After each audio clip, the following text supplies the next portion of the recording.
This episode is brought to you by Kia's first 3-row all-electric SUV, the Kia EV9, with available all-wheel drive and seating for up to 7 adults, with a 0 to 60 speed that thrills you 1 minute, and available reclining lounge seats that unwind you the next. Visit kia.com/EV9 to learn more. Ask your Kia dealer for availability. No system, no matter how advanced, can compensate for all driver error and or driving conditions. Always drive safely.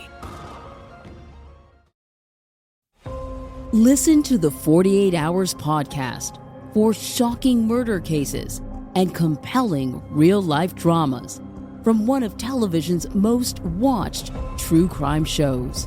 Go behind the scenes of each episode with award-winning CBS News correspondents and producers in Postmortem, a weekly deep dive. Listen to 48 Hours wherever you get your podcasts. I made a 4 on a test before. I was like, I may as well just made a 0. Yeah, I think I'd be angry to get the one right. Right. I'm like, don't send this shit to my mama. Just tell you I didn't take it. Yeah, you'd rather just get credit for not showing up that day. Right. Than being a dumbass. I feel like I know y'all way more than I'm supposed to know y'all. That's how I feel about Amin, too. I listen to a lot of Cinephobe. What's your favorite one, Juju? Oh, shit. I don't know, actually. Juju's nice way of saying, like, Maze, I know all about you, bro. Right. Exactly. Maze, I know all about you and your molesting ways. Oh, my God. But you think you know. A Million Ways to Die in the West. That shit was fire. That was a good one. Because that movie was good as fuck, too. Thank you. Black History Month. Save my Two Americas comment for another month. This is the longest Black History Month ever on Cinephobe. Started mid-January and it's going to run until well into March. I could not imagine spending 3 hours on something that I didn't like after 10 minutes. You don't like it. You are a weird individual to keep watching. What are you, nuts? You dedicated a week of your life to dislike something? Get a hobby, knit something, go for a walk.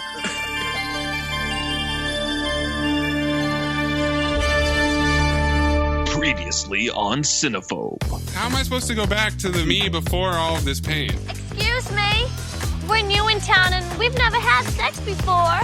Would you give us a hand? I would have rather seen his cock. Out of way, Bobby! This episode in this movie exists. You bet your sweet ass I saw a lawnmower man. Oh, Teddy. I'll call some guys from my neck of the woods. We're not talking, Brooke, about a couple of queens who know a few grapples. We're talking about Polacks that don't have a goddamn future. You have a stupid heart and a stupid brain. Regular Einstein. You think I'm a coward? You're wrong. I'm not a coward. You're the coward. I'm not a coward. I love cocaine. I do it all the time. I'm sorry, you guys. I don't mean fag like homosexual. I mean fag like retard. I got nukes shooting out of my dick right now. I've got so many nukes. Dick Nukem. I mean, look at this buffet of ass. Mouth to dildo, dildo to ass to ass, high branch, anal beads. I'm the goddamn talent, Maze. Look, Gene, I've never told anyone this before. My head! But I can suck my own dick. And I do it a lot. 1038. This movie is shit. You don't know shit! Holy shit, bro! I had the same note, too! And I swear to God, both of you guys are the biggest fucking liars in the world. Howdy. You should have saved this for the train. All right, au revoir, Lubin. Lisa, solid. Oh, I mean, why don't you just be like a regular person and dream about regular threesomes? Like clones. Give me some soul kisses, baby! Hey, beautiful! What? Oh! Dang. Oh! Oh! My nose! I can't indulge this comparison to a person that Amin may or may not know in a movie that has nothing to do with this podcast. That's some 20th century shit, bitch. We will tangle ass. Say hi to your mother for me. And you will lose. What's the end game? Okay, now everyone's dead. What is fucking Spence from Ballers? Who cares what the end game is? I am proud. McCavity!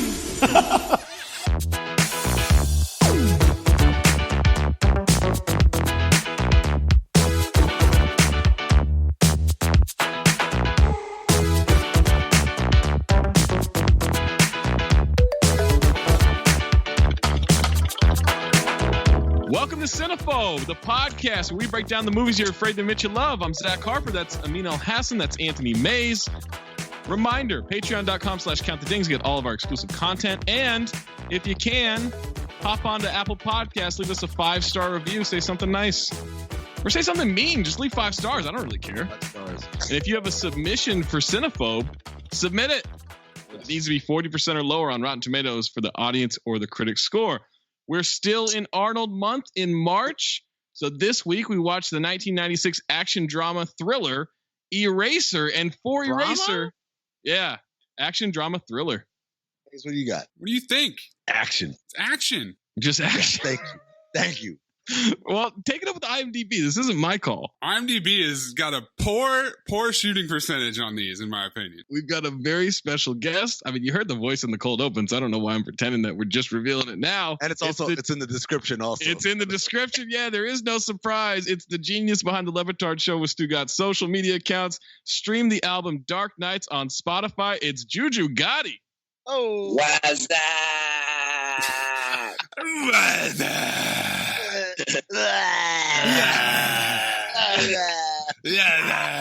We should bring that back. We are. We do it on the pod like 100 times. It's back. JuJu, how's it going? How's life in the pirate world? It is very scary, goddammit. I am nervous every day. I am hoping that this pirate ship finds land soon. Amen. Hey, let me just say that. Hey, fucking man. Let me tell you. I've been rowing. I've been on the ocean. I've been in the bottom of the damn boat. And I've been rowing my ass off. I can't wait till we find an island. I don't even care if it's a desert island. No. JuJu, let me tell you, there are some hopeful barnacles thinking the same thing. Hello. That's what she said.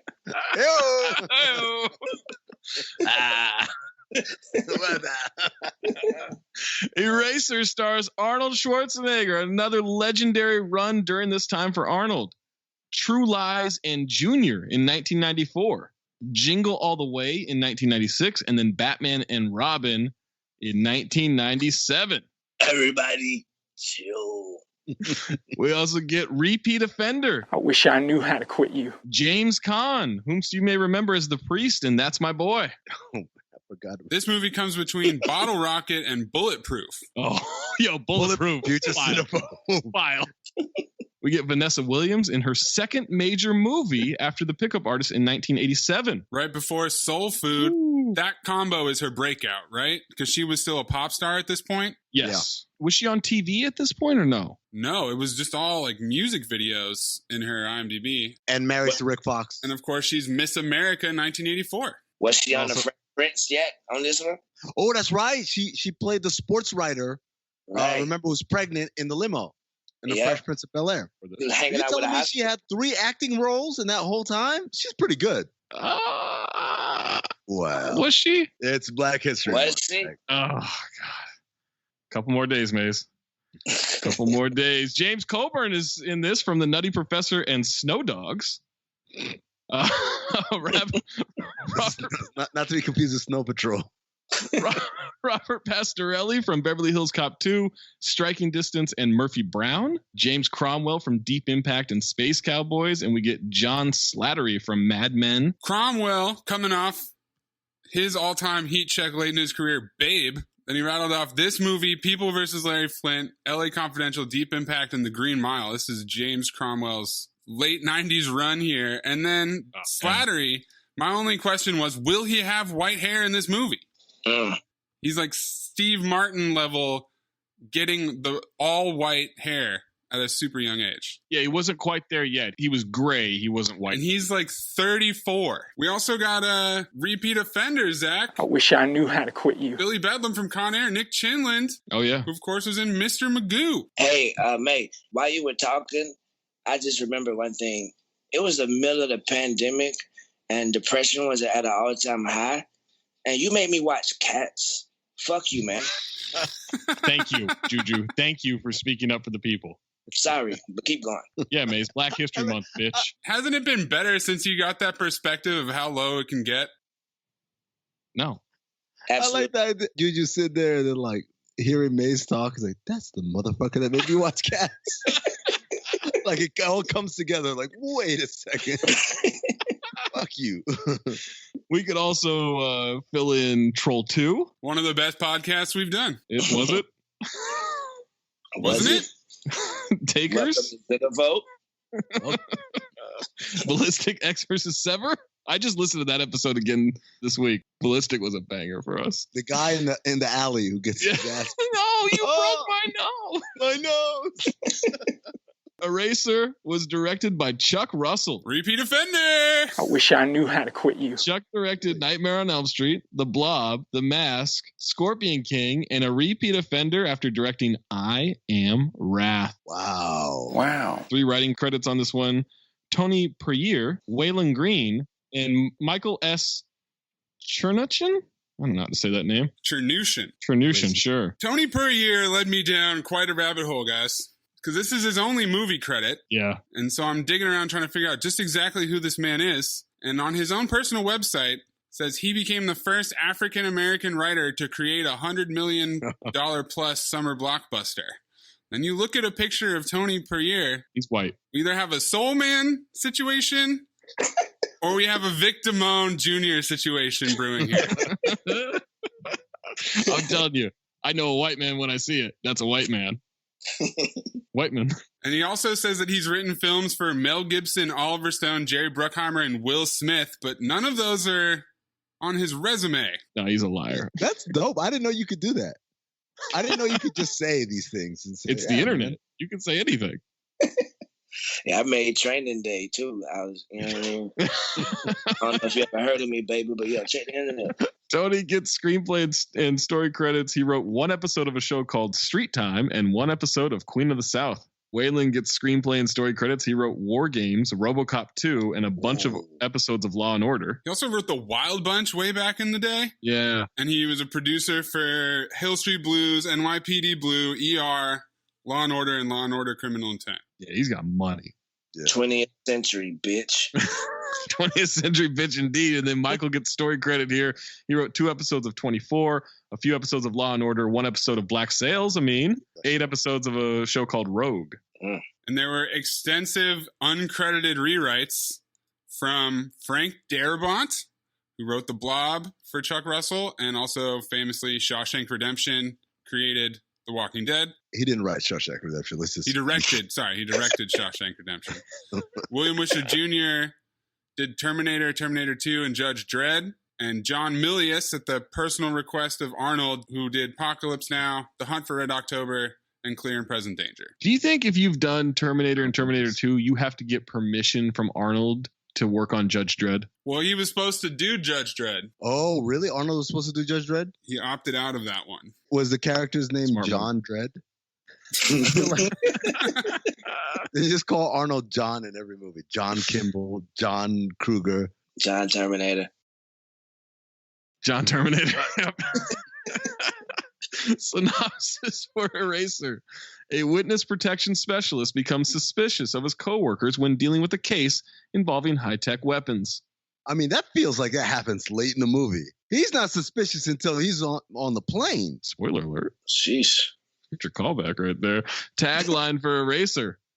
He will erase your past to protect your future. I mean, that's a good tagline. It's accurate. Very. $100 million estimated budget. That's it? One tagline? That's it. I mean, they nailed it. Yeah, they got it on the first try. What else do you want? Mona Lisa. $100 million estimated budget, grossed $100.2 million US, $242 million worldwide. Arnold. Money printing factory right there. Before we jump into this movie and listen to the reviews, Eraser, at least for me, was on demand through AT&T TV.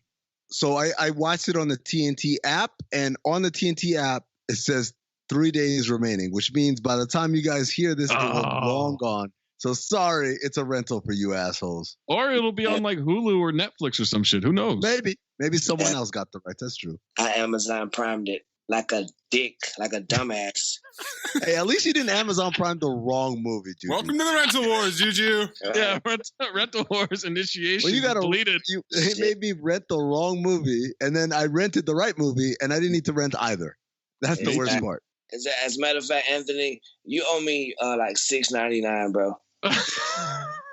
For that cat shit. Wait, did you buy? I fucking around and bought the cats. That's the fucking bad part. Oh, you just always have a digital copy of Cats. No wonder you hate me so much. My God. It's all your fault, bro. You have Cats forever. This is the worst way to start a sentence, but the first time I saw Cats, I was in a movie theater and I was really high. I did not enjoy the experience. Imagine being depressed during the pandemic and watching it. Oh, I know. Idris Elba, you idiot. Why did you take this? I'm sorry. Made you owe me $2.99. No, continue. Eraser receives 38% from the critics on 50 reviews on Rotten Tomatoes, 39% from the audience on over 100,000 ratings. Nobody liked it. Arnold is just hugging the 40% barrier. Amin, would you like the positive or the negative reviews? Sorry, Zach. I'm looking at the Instagram of the woman I stalk, and Jesus Christ. Give me the positives. You're not even paying attention. Doesn't matter. All right, positive reviews. Mina's gone. Mina's lost to Instagram and scouting for the next 25 minutes. Guys, let me know when 444 hits. I've got to post it. You're going to, aren't you? You're going to post something at 444. You fraud. You posted it. Fraud. You dick. Wow, everybody's just thinking about the negative. Well, I think the glass is half full. Everybody thinks it's half empty. Mike Massey returns from Gone with the Twins. Define the boundaries of realism by walking a fine line between amusing and obnoxious always seems easy for Arnold. I mean, it is kind of accurate, though. He does like that line. Spot on. Gene Siskel, Chicago Tribune. Eraser is totally meaningless summertime entertainment, but it means something, I suppose, that it has been done so well. It doesn't sound like positive either. No, it doesn't. Richard Corliss of Time Magazine. Welcome back, big guy. I never left. Corliss Williamson? Richard Corliss Williamson. Michael DeKina of themoviereport.com. This fucking fraud. You don't get the song anymore. Now I find out you're a racist. Explosions, stunts, big guns, and Arnold. That's what's up. Okay. AH-NULD. I don't know what y'all refer to it as, but he displays the behavior of someone who whacked it to this movie. You know what? He might not have been the only one. Rob Thomas of Capital Times, Madison, Wisconsin. 3 a.m. and I am lonely. Second-rate Arnold, but entertainingly over the top. I'm trying to sing the song that's Rob Thomas and there's no way you know the lyrics. The man with the guitar. What's his Carlos name? Santana. Santana. Guitar. Are you fucking kidding me? The man with the guitar. The man. I couldn't One of the remember. greatest guitarists of all time. The man with the guitar. I can't remember the song. I can't remember the name. I just can't remember. I just. That's not a part of You know what you want, and you rock up, or else forget about it. None of that sound was accurate. That doesn't sound at all like it until the forget about it part. None of that was accurate. Jeez. We should have just let it sit silent after he stopped singing. But does he not say or else forget about it? That was the only part that was right. Okay. I didn't know if you were singing the right song until then. I thought you were doing like a B-side cut for a second. I thought you was hurt. My legs are very, very badly broken. Oh, my nose. Smells like I'm going to try to stand up. Victoria Alexander of filmsinreview.com. I'm a Schwarzenegger fan, except for the comedies. What? Is it just me, or does Victoria Alexander, like just the name makes me think of, what was the rich girl in the Archie comics? How old are you? 20th century, bitch.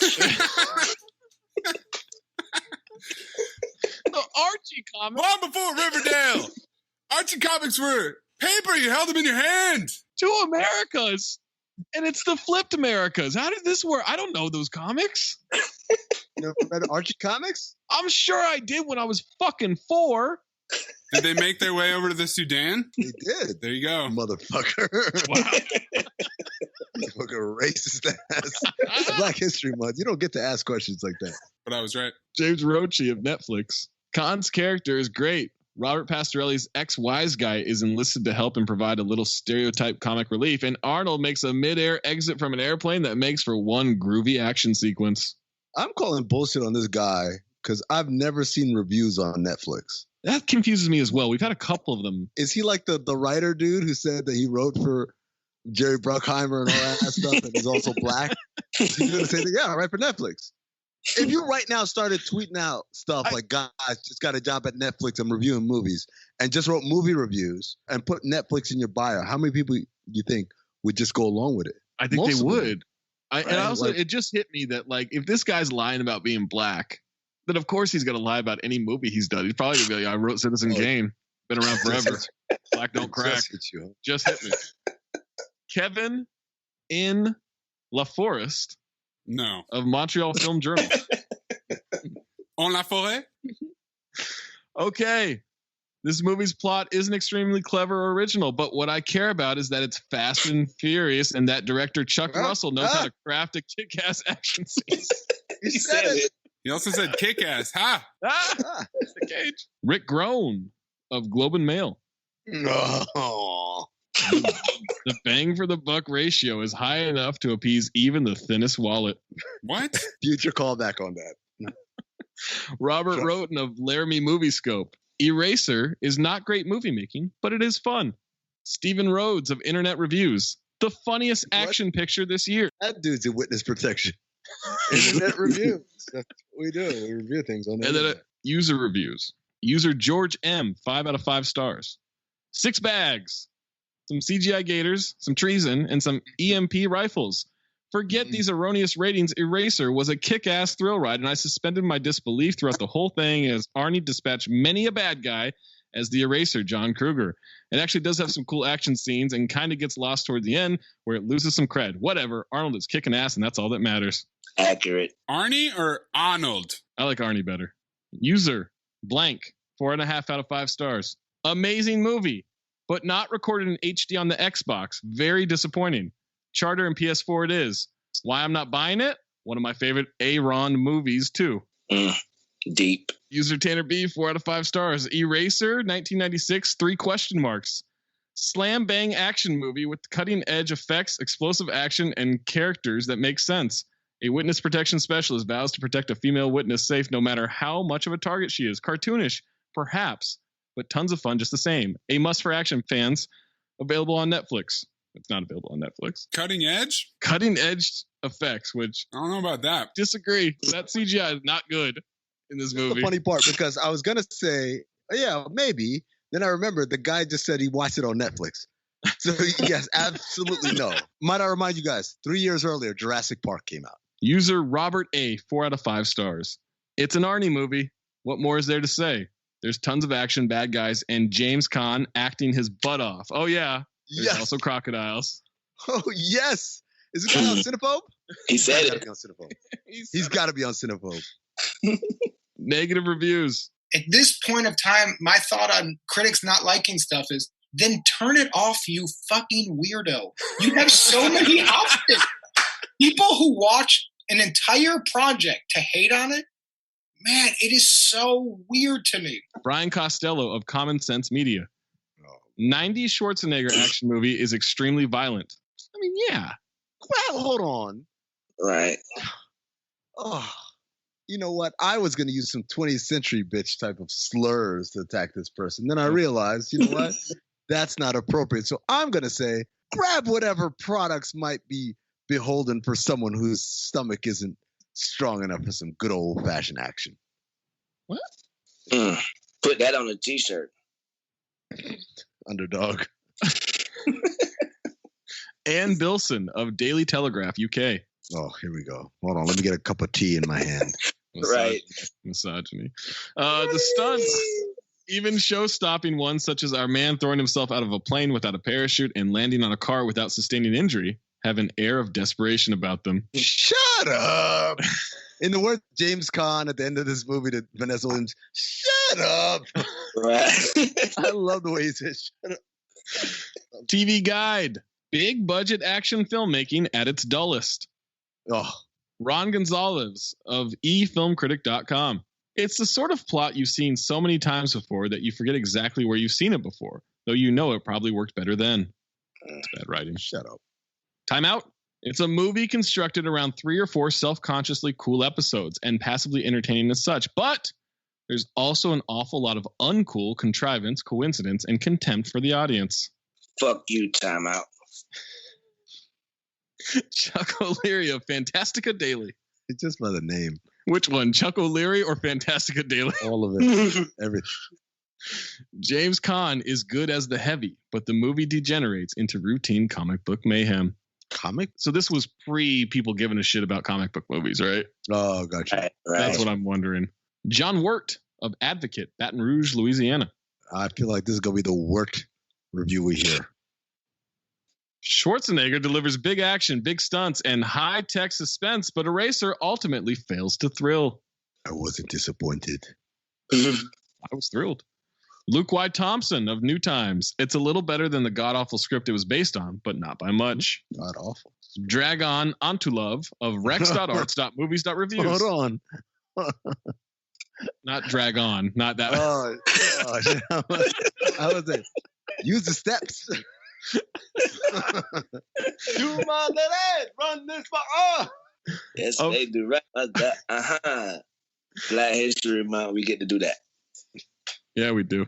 A film that didn't need much effort to be erased from viewers' memories. Kenneth Turan of Los Angeles Times. Arnold Schwarzenegger tries his hardest to look formidable, forbidding, and stern in Eraser. What he mostly looks is tired. He did look a little tired. I'll give him that. He looks like he's been doing nothing but press junkets. Stab in your hand and your thigh and just walk away from that. I've got notes on that. All right. That sounds like a black lady's inner synopsis. Like, he was tired. He looks tired. Janet Maslin of New York Times. Even for escapism, this is on the crazy side. And then 2 more. Christopher Knoll. Not Christopher Nolan, but Christopher Knoll of filmcritic.com. Is it just me, or is Arnold Schwarzenegger's accent getting worse? I think it is, as is his acting ability, as well as his choice of films to star in. Racist. Xenophobic. And then last one, user Jake C. 2 out of 5 stars. Why say something as stupidly inscrutable as your luggage when see you later, alligator was right there? Oh. It's a crocodile, you dick. Spoiler alert. Amin, what is your first note? I wrote this note, and as soon as I wrote it, I said, there's no chance it's going to last this long. But it did. My first note is tell the Eraser story one more time. I'm going to take y'all back. Maze, give me the heart. We're going back in time to summer 1996. Whatever was the hot song at the time. These just graduated high school. Me and my boys were like, yo, Friday, let's go to the movies. Cool. It's opening night for Independence Day and Eraser. And we looked at the 2 posters, and we looked at Independence Day, and it was like the big ship, and it's over New York City, over the Empire State Building. And my boy said, this is dumb. All they got to do is land, and that's it. They just killed all of New York City. This can't be a good movie. Let's go watch Eraser. I remember literally 2 things from Eraser. I remember one scene, and I remember walking away saying, that was fucking amazing. I'm so glad we watched this. And the movies let out at the same time. I remember seeing all the people come out of the Independence Day Theater and like, y'all dumbasses spent $10 watching that shit. Like, I was just like, yo, just wait a couple of weeks when this is the #1 movie in America. Yes, Eraser. It took me literally 3 months to watch Independence Day. 3 months? I watched Independence Day like in September of 96. When the guy says the best budget for the thinnest wallet, he was talking about me and my boys. It's like, he's absolutely right. We were like, all of this entertainment for only $10 American. Like, we're lacing up boots. We got documents. We're zipping up a jacket, loading up some technology, loading the clip, burning the documents, wrapping up some wire. Puts a blade in his belt buckle, I think. He's just holding loose bullets. Documents are still burning. We got latex gloves. We got a watch ticking. I said, fuck, this is a secret agent credits montage. And the documents are still burning. 3 minutes went by, and I have no idea why it took 3 minutes to get through that little montage there, but now we're rolling. Some dude is getting the shit beat out of him so bad that the puncher broke his hand. Dousing the place in gasoline, they're pouring it on a woman. Door opens slightly, and a gunman walks outside to check it out. The guy who walks outside to check it out, was sitting around just admiring his friend's work. Like he literally was sitting while everyone else is beating people up and pouring gas. Right. He just with a smile on his face, like, listening to Das Amore. It was. Also, not a single person had a hesitation in pouring gasoline on that woman. What do you mean? Beat the shit out of a dude, I get, but like, I feel like pretty savage. It's the job. They knew what the job was. Zach, you don't get into this business if you don't know what the job is, man.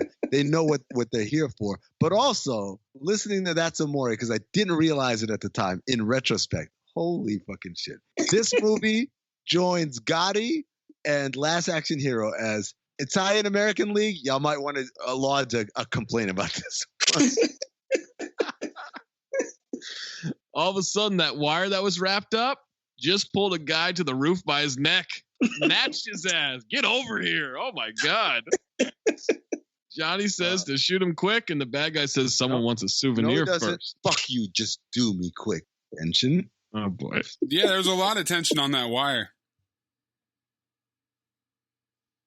They want to cut out his tongue. There's a bad guy who's now in his third Cinephobe movie. I don't know if you guys noticed the henchman getting chicken out of the fridge, but he was in Money Train and he's in The Departed. And the only reason I recognize him is because he plays a prominent role in future Cinephobe, Too Fast, Too Furious. Got killed with a fridge, though. He did get killed with the fridge. The fridge door just being slammed on his head from Arnold Schwarzenegger, who's in a ninja getup. I wrote down textbook roundhouse kick, followed by a perfect neck snap that JCVD would be proud of. Bad guys fire guns at him. He shoots one, barrel rolls into the room, sweeps the leg of the other guy onto the glass coffee table. And I wrote the note, I refuse to get a glass coffee table because of this. Facts. I'm worried about someone falling on it or getting thrown onto it. Having to pick that glass up is awful. I don't even have a coffee table. That's how I live. Right. Thug life. Arnold breaks his neck with a forearm. It's like the myth on Predator when him and Carl Weathers gave the dap. Remember on Action Jackson when he like shattered the pool stick on his elbow on his arm? Arnold was like, nah, I'm finna kill a motherfucker with my forearm. That's true. That is true, man. That is some one-upsmanship right there. He tells Johnny to close his eyes, don't move. He pours fake blood on him and the woman. Oh, boy. He doesn't say that. He said, close your eyes. Who are you? Shut up. Shut up. I need your clothes, your boots, and your motorcycle. Don't move, you're dead. Dead. Takes a picture of them, needs their clothes, the ring, the watch, IDs, everything. Pulls 2 full corner bags to the house. Just got those on deck, man. You always got to have some corpses in the back of your car. It's not even that. It's just like the neighbors didn't hear the gunshots and the guy dragging corpses from a car. 2-pound corpses. They throwing them on their shoulders like damn sack of potatoes. I mean, he is Mr. Olympia. Like he's, if anyone could do it, I think he not could do the it. Italian guy. The Italian guy is Mr. Meatball. Shut up. Are you saying he's not strong? Or are you saying he's a linguini? Linguini? Zach, I care about you, man. No, so that's what she said. Keep it moving. Pulls the dead bad guys out, sets up a fake shooting of them, calls the police. Then he lights the place up. The 3 of them run outside. That's a dangerous game to call the cops that soon. Especially you have 2 people who don't know what they're doing with you. They hesitate at all. You didn't brief them on the plan or nothing. No. You just called the cops and just expected these people to do the right thing. Right. And the cops had to see them doing donuts in the middle of the street and driving off. They was right. 100%. Because they speed away in a station wagon, but they peel out and the cops pull up right behind them. You need an audience. That's what you noticed. All I was fixated on was, y'all remember back in the day, like not even that distant in the past, when people used to ride 3 deep in the front seat? 20th century, bitch. Oh my God, it's such a 20th century bitch moment. And I just looked at it, I was like, oh, she's sitting in the middle. Yeah. Like, you can't even do that now. But they used to do it all the time. Bench seating. That's the way to go. U.S. Marshals are there to protect him. They switch cars. Arnold says they'll never see him again, but he'll know every move they make. And no. The creepiest black guy I have ever seen in my life. He says, smile. You've just been erased. The woman delivers a horrible line. The Italian guy says, you need anything? Just let me know. Easy, honey. I don't think he wants to be pen pals. Johnny C got busted because he went back to a restaurant in the old neighborhood. He just loves Osobuco so much. Couldn't stay away. The days before Uber Eats. Before Uber Eats. 20th century, bitch. Go to restaurants if you want that food. Arnold's walking in D.C. with a trench coat. Big ass trench coat. Into the marshal's Department of Justice. Fed asks him to look at some licenses. One is fake, the others are real. He picks out the fake. Who the hell is that? I could tell you, but then I'd have to kill you. Lazy writing. They don't even know who he is. That's he's such a big deal in this witness protection security system. We are in the WITSEC database. It moves corpses' dental records to Johnny's records as James Caan walks in. With a stylus, baby! Drag and drop. A lot of bells and whistles on this government portal. Like the WITSEC protection thing is flashing, and I'm like, there's no chance they took all that time. Catwoman Police Department budget going. Yeah, for real. Jimmy Caan walks in, and from the moment he appears on screen, acting his ass off. Assless. The definition of no cheeks. Zero cheeks. The facial expressions. Mwah! Everything was just perfect. Man. Although he was smoking a bogey like a cigar. He was smoking a cigarette. I love it. Yo, JuJu, in the short amount of time I smoked cigarettes, I smoked Newports in my life, I used to smoke them like that. I would hold them like that just to be cool. I thought I was cool. That's what you thought was happening? Oh, my God. 20th century, bitch. I thought I was on top of the world. I've always been very confused by James Caan's hair. I just don't understand it. Does he have a hairline? Does he not have a hairline? I don't know. Since Godfather. Right. It's confused me for decades. Future callback. If God was as forgiving as WITSEC, hell would be one empty joint. God doesn't have a court system. Caan asked him about breaking into a morgue. Someone once told me that improvisation is the heart of fieldwork. Think it was you. And then Caan gives a little U.S. Marshal exposition, saying that was the old days. Now you got Congress breathing down their backs. And then we've got some banter alert, guys. Banter? Oh, yeah. John, that was good work. I had a good teacher. Bullshit. Teacher. You had the best. You had the best. I hit that banter stamp. I wish there was like a actual rubber stamp that I could dip in ink, fucking smash on my screen. There's a WITSEC file that is unique just to her. She's a real bona fide honest person. We get some file exposition here talking about her job with Cyrez Company, the key witness in the hottest scandal since Iran-Contra. Coburn is the WITSEC position chief, and there's a lot of Vinexposition coming up. The security guards are the freshest security guards in the history of security guards. They got on satin blazers. The jackets. You saw that, JuJu. I'm like, man, it's the first thing I noticed. I'm like, look at them fucking jackets. Them bitches are hard. It goes down tomorrow. Sting is in place. She's all Arnold's. Only he and Coburn will know her location. Serious players in Washington, D.C. that could be badly burned because of her. Status. Prepare to a race. Next shot, Vanessa Williams. And I wrote, underrated. Properly rated. Oh, no, she's underrated. Properly rated. Get the fuck out of here. She walking up like Pam Grier on that one movie, Across 110th Street. It was all like, the movies. Right. 110th. Foxy Brown? Right, yeah, Foxy Brown. That's how she walked up. Jackie Brown. See, yeah. man, now you owe me $12. You got me agreeing with you. I do like the idea of a maze fine system. Feds are watching her in her office. She puts in an earpiece. My man with the binoculars. My man grabs binoculars like a cartoon character. The binoculars are like telescope size. And he's got this look on his face where his mouth is open like, yeah, he's definitely jacking it. Of course. That's John Slattery, and he's got salt and pepper hair. Camera in the brooch. One of the cops was a guy from Harlem Nights, the one who said he called his wife and he was like, hey, I ain't coming home. You know what I mean? And went with Sunshine. Future cinephobe. Exactly. Future cinephobe. She's in a highly secured area with a station that she signs in for 10 minutes max. She gets into a vault where they bought the combination. How do I look? And my man, the black cop, says, not bad, Miss Cullen, with a creepy smile on his face. Not bad for an amateur. And I wrote, tension. Oh, boy. Can you feel the tension in the air right now? I know I can. I can feel it all the way down in my plums. Misogyny. They lose transmission in the vault. She's copying files at this massive workstation. Mini disc. I miss mini Laserdiscs. Ridiculous robot arm jukebox computer thing. Yeah, they look like the future, man. Right. Also, Vanessa Williams has on the biggest wire in the history of wires. She may as well just have a camcorder on her shoulder and just walk through there. It looks like the wire joke that they make in Starsky and Hutch. Right. Like all the surveillance equipment. When she walked up on the security guard, I thought he was going to say, damn, that's a big-ass brooch.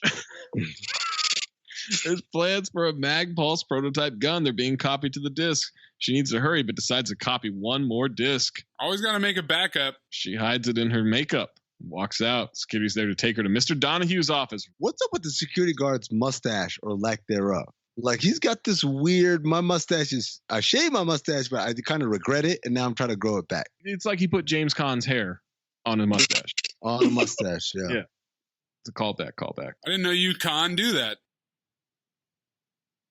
They try to figure out where the office is. She says 25th floor. He says, I know where it is.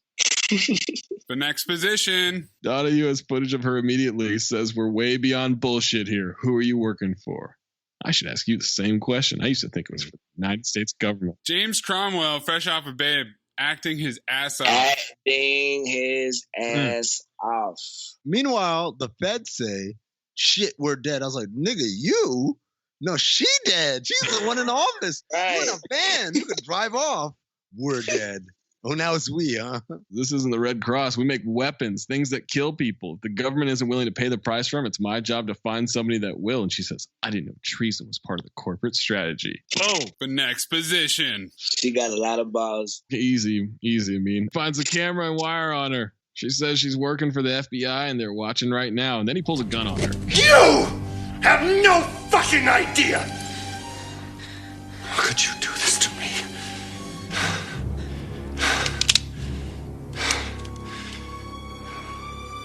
I hope you understand, Lee. You leave me no choice. He puts the gun in his mouth and blows a fucking cannon through the window behind him. And it shatters the window, and the papers start flying all over the place. Apparently, this office was like on an airplane or something because everything was sucked out. It was the pressure. It was more wind than the fucking jet. I was like, yeah, damn, it might be on the 3,000 floor. There was more pull out of the window there than when the door opens on the airplane at 30,000 feet. Future callback. She hurries out of the building. Security tries to stop her, but an agent in a rolling van scoops her up. And I wrote, do you think you could scoop up an adult like that on the move? No chance. Not a chance, right? There's no way. I'm literally hitting them and then driving. Right. JuJu's strong. Like, JuJu, I think, could scoop somebody up. There's no way we could do it. Dude, you're not scooping nobody in a van, are you? You can't do it. I don't know, bro. That was a hell of a scoop. That's where I really gained some respect for the federal agents. It's like, damn, you teach them that? I mean, it's Vanessa Williams. Right. That would make me even more nervous. FBI's questioning Vanessa Williams, and she's mad she wasn't protected properly. Operation didn't go as smoothly as they hoped. Cyrus is selling weapons technology, and that's high treason. Is there low treason? Because Ned Stark would like to have a word. They need to now think about her safety, and that's when we cue the freight elevator and the way Arnold walks off that elevator lift with the brown leather jacket. Woo!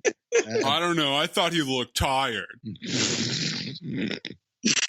Somehow that felt racist. Arnold is her personal security, and he's taking her step by step through her new identity. John Slattery was supposed to explain it to her, how volatile the situation is. Fed's not doing their jobs, you know? She's willing to testify, but that's it. She wants to go home. She wants to go home. FBI. Why do people always want to go home in these scenarios? Yo, like, you could send me to the fucking moon for all I care. I'm not die. I get killed for this shit. Like, these motherfuckers really believe I'm going to go testify and I'm going to go hit up McDonald's and get a McDouble afterward. Like, no, man. Hey, my note for this one was, this hoe is an idiot. End. Like, period. The FBI's pissed. They're worried they may need a seance to get her testimony. And Arnold believes they misled her. And I wrote, this guy is a stand-up guy. No, this is something I noticed in this scene. And then for the rest of the movie, it kept coming up. He says, it's a lot easier to put her ass on the line than yours. Where he says yours, then yours. And then every time he says yours for the rest of the movie, I put yours. Yeah, he says yours like British people say Jaguar. Yeah, exactly. Yes. Yours. Some guys bring evidence to the FBI. It's an unmarked envelope with replacement disc for what Vanessa gave them. Espionage, chicanery. This clerk immediately knows what it is. He's already on the payroll. It goes all the way to the top. Maze, can you kidding me? All the way to the undersecretary, which I've learned was a thing. It's me. Your music has arrived. Vanessa gets home that night. She has an amazing home. Jesus Christ, that Cyrus is paying, man. He's got a mansion. Sell to the highest bidder. Meanwhile, it's a stalker upstairs taking a bath. Well, so she has extra disc in her possession, and she has the loudest computer in the world that is louder than the printer from Soul Man. 20th century, bitch. Oh, my God. It was allowed back then, Zach. They're tracking her computer. They restrict her access as she's trying to look at the disc. Calls her friend Claire. She walks from her old-ass computer to an old-ass phone that's right next to an old-ass television. And I never felt more 20th century bitch than in that entire scene right there. The only thing that could have made it more is if she mailed a letter. This woman that she calls is in the movie Disclosure. I think we need all of our listeners to go to Rotten Tomatoes right now. Go to Disclosure, 1994, with Michael Douglas and Demi Moore, and leave a 1-star review. Okay, because this thing is at 41% for the audience score. Just to sell you on this action where you need to go leave a 1-star review for Disclosure. The movie is about Demi Moore sexually harassing Michael Douglas. Amin will not be able to handle this movie, okay? Amin handling a woman sexually harassing a man in a movie. I'm telling you, you have to go leave a 1-star review for that. We have to get this down to 40%. We'll review this movie 4 times. We'll do a whole month out of it. It's going to be a whole Disclosure month. Let me just say this. If we review that movie, Disclosure is going to be all over the floor. Her friend is a journalist. She wants the story, but Vanessa warns about people listening. Then they all give the info that she shouldn't be giving. The next position. She hears someone in her house. And it's Silk Cozart, who plays Daryl. You may know him from White Men Can't Jump. The security guard from White Men Can't Jump.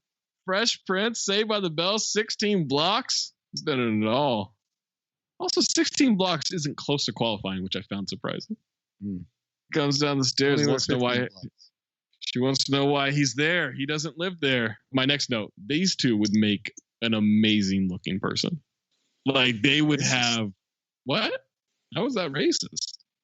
I don't know, but it doesn't sound right. Their child would be like, that's the best looking person in the world that they could create. White people imagining what black people's baby will look like, because that's what slave masters used to do. They used to pair together like that one, and that strong buck and that strong lass over there. They'll create the super slave. That's how I think the Mendez making kids are going to be incredible too. Yeah, you never said that though. You said about 2 black people. Because Ryan Gosling and Eva Mendes aren't in this movie. If they were on the screen at this scene. Just 3 more days, Zach. Just hang in there for 3 more days. Amin's right. You know he's right. We have to move on. There you go. Thank you. No, you know what? All right. I'm protesting the rest of this month. Someone's charging up an EMP gun. It's got that green X-ray vision on the sight. You can see the liquid she's drinking. This is the only scene I remember from the movie. Hold on. We need to talk about Daryl showing up. Apparently they broke up 3 months ago? That's what I'm saying. Yeah, that's breaking and entering. He took a shower? That's a stalker. That's romantic, guys. He got her robe on. Way too comfortable. The whole time Amin's just thinking, I don't get the problem. What's the issue? This is normal behavior. Like, would he rather be sweaty and dirty and stinky? No, I'm doing you a favor. Zeroed in on her heart. As the trigger's about to be pulled, a van drives up to the house. Massive balloon delivery from Let's Party.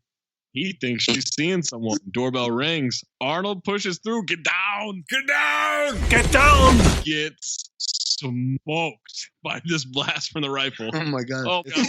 One bullet hits him in the chest and flies him to the back wall. And sticks him in the wall like Martin. That's what you get, Daryl. Should have accepted that the relationship was done, my man. The gun is blasting through walls. And I wrote, if you're Daryl in heaven, are you thinking like, man, of all the days for me to come in and just show up unannounced? Could have done it any of the previous 3 months. Right. And the day that espionage happens. Yeah, I love how long they take to calibrate this first shot, and then they are just teeing off. Well, no, the cover's blown. You gotta just fire. Yeah. Firing recklessly. The shots as they go through the air. I wrote that it looks like ghost ejaculate. And you can just clip in Larry David and Leon. What kind of stain was it? Ejaculate. What? Ejaculate. Ejaculate. Not ejaculate. Ejaculate. Ejaculate. Cum stain. Cum. Cum stain. What kind of cum was it, first of all? What do you mean, what kind of cum? Cum's cum. Cum is not cum, Larry. Cum's cum. Well, it couldn't have been mine. You know why? Because I get mine, Larry. I brings the ruckus to the ladies. One of the shooters looked like Mankind Mick Foley, the main shooter.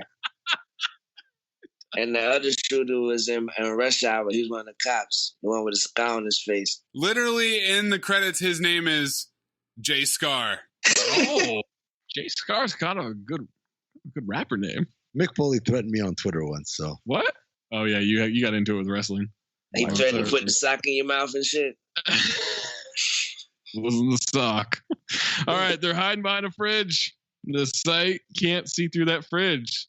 So the other bad guy launches a bomb into the house that sits upright with just the most confusing CGI. This Mexican jumping bean lands in the house. As the bean noted earlier, 3 years after Jurassic Park. It explodes 1 million drill bits. Taylor. Shrapnel goes flying, which Arnold blocks with the fridge door, but one of it goes through his hand, sticking it to the door. He eats it. He doesn't make a sound. Yeah, he finally pulls his hand off from the nail. His hand has to be ruined for the rest of the movie. Like, he needs surgery. Right. I would have died right there. That would have been the end of my movie. Let me tell you something. I once accidentally stabbed the webbing between my thumb and my index finger with a knife. And the knife was stuck in there. I still have a little scar from it. I was trying to open something with a knife and it slipped. Okay. And so just from that, right? It didn't go through it. It didn't go through the other side of my hand or anything like that. It was just stuck in there. I pull it out, and for the next week, my hand was almost unusable. So I became a lefty that day, and I couldn't grip. I couldn't grip anything. Let me tell you, couldn't grip anything. But and the left good. The left was doing a lot of gripping. Very liberal. Oh, it was a liberal use of the left hand, let me tell you.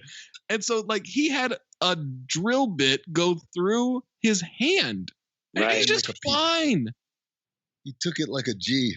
He didn't even win. God. He starts leaking gas into the house. What are you doing? The thermostat to light a fuse. What are you doing? Lighting a fuse. They start sneaking out as more bad guys come into the house. Fuse lights, house explodes, and the bad guys get blown out the windows. Arnold speeds away with Vanessa in the van. Vanessa is not acting her ass off here. They just tried to kill me. She's not killing it here. I said, duh, nigga. They just had a whole meeting dedicated to you need to lay low, and you stormed out. I want to go home. Yeah. Also, he's like, there's a first aid kit in the glove box. First aid kit? You need surgery, motherfucker. He seemed really mildly annoyed that she noticed the hand. Right. Right. Yeah. Okay. Yeah. I have a scratch on my hand. Get the first aid kit. Don't make a federal case out of this. Oops, too late. Then she starts talking, and that, Maze, is when I wrote with sexposition program. Major Vanexposition as she explains that it's electromagnetic pulse, no conventional bullets. Oh my god. Not even supposed to be available. It's the railgun. Arnold says Navy has been working with them for years, but the smallest one he's heard is no smaller than a battleship. And I wrote, tension? Can you feel the tension in the air right now? I know I can.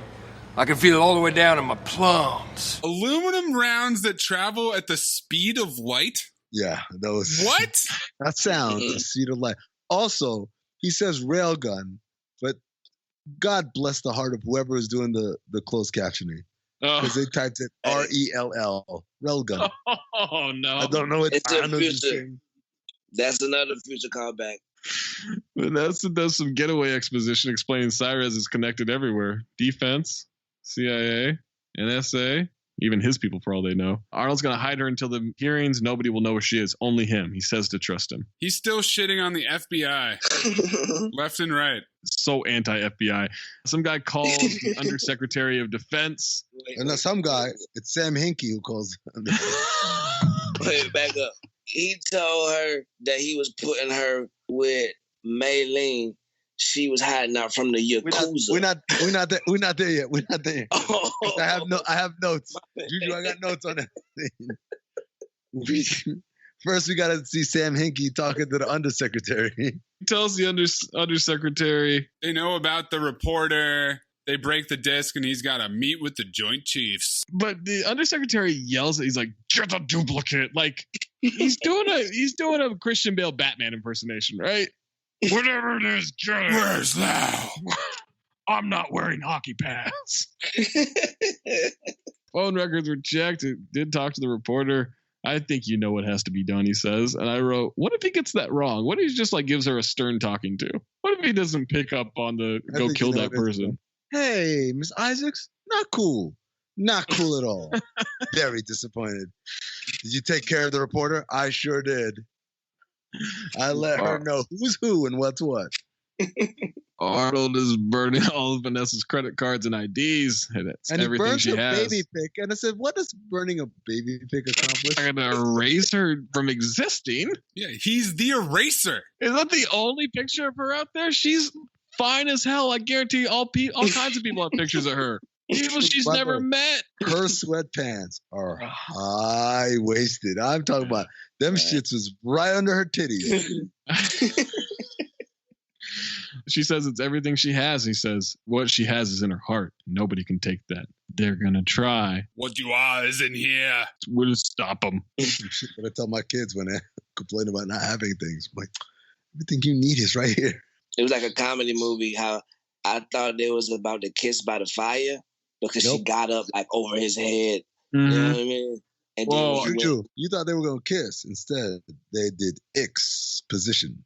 Fireside exposition goes off in this scene right here. Oh, boy. Vanessa used to have nightmares about dragons, and I said, what?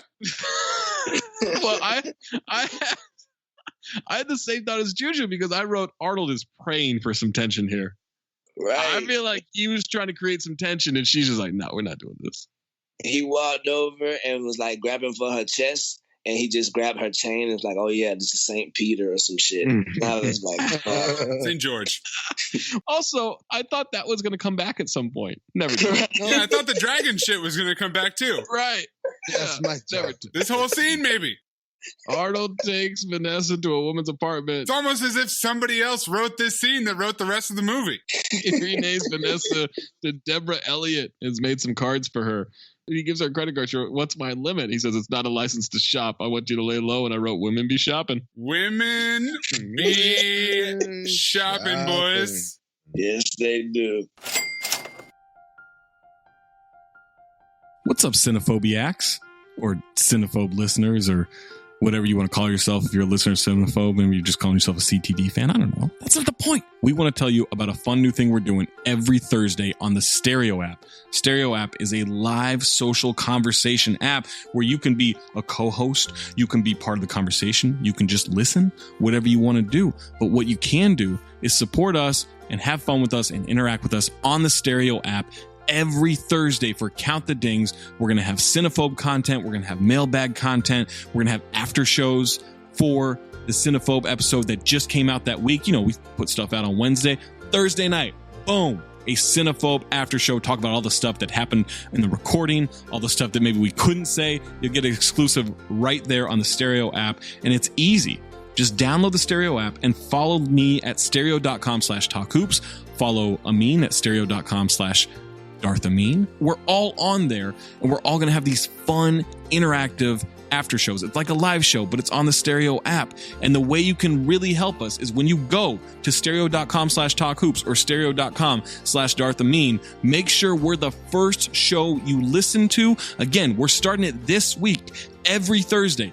Download the app. Download the Stereo app in whatever smartphone store you got and come check us out as the first show you listen to Thursday night. You're going to help us out. You're going to be able to get some extra content, and we're going to have a lot of fun. It's a lot of interactive. Talk to us, ask questions, make fun of us, whatever, and we'll talk about how much we hate each other from that week's episode of Cinephobe. So make sure you hang out with us on stereo.com/talkhoops, stereo.com/Darth Amin. Follow all of us. Get notified every time we go live. Let's have some fun like it's a live show, baby. That's the scariest shit to tell somebody, like, hey, I'm going to put you with her.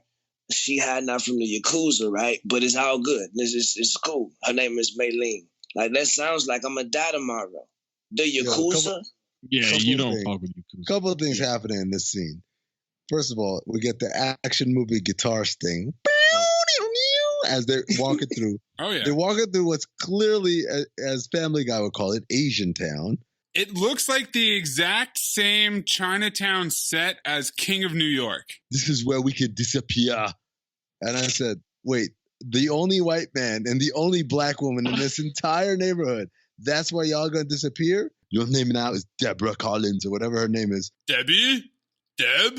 I said, what would be your witness protection name? Mine would be Alejandro. Alejandro what? Watkins.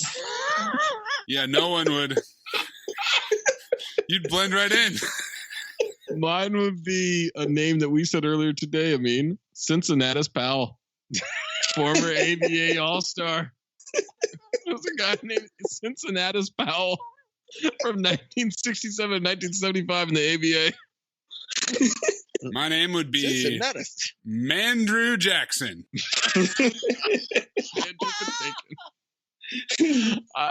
Nickname action. Amin, what would your name be? For some reason, I'm picturing this conversation going like the fantasy conversation in Family Guy, where Lois says, I'm a this with this and this, and Amin just going, and I'm a black guy. Jericho Jackson. Jericho Jackson. All right. He gives her a gun, says if he pages 911, go here or some shit. Everything goes well. She won't see him again. She says, thanks. He says, thank me when it's over. And I wrote, tension. He gives her the gun and he says, if everything goes well, commit murder. It's easy. Like, what? She's not going to see him again, but he works alone. So where is she going to go? That's a great question. Gave dude a beeper. The Undersecretary of Defense is on the news talking about the Cyrus hearing. He's confident they'll be vindicated from the mismanagement of funds. Now, Arnold's in a restaurant being watched. And Jimmy Caan comes up with his confusing hair and joins him. They're meeting outside of his normal channels. Caan waves to the tails. Caan says he's got a serious problem. Someone's been murdering their witnesses, 3 in the last 48 hours. There's a mole inside Witsec. Didn't break cover. No way anybody could know all 3 of their locations. Arnold believes there's a mole. High-profile federal cases with international ties. He needs Arnold to join him on a jet. Arnold says, I work alone. Yeah, we know. Today, buddy. But you also work for Witsec. Yeah, right. Yeah, you're not. What are you talking about? This is your boss. You're not Iron Man. Like, you can't choose to break away from the Avengers. Like, you work for the fucking government. Hey, nigga, you got bills. Like, we pay you. Yeah, right. Yeah, like, you still pay taxes. Like, you can't do that. CIA escorts 3 teams, and they're one of them. Reporter was killed. That's when we meet Deputy Monroe. Peeled her like an onion. Peeled her like an onion. Oh, no. You forgot. He says we got to go pick him up, but we got to do it together. That's coming from the top. And he says, fine. We do yours first. Check you out.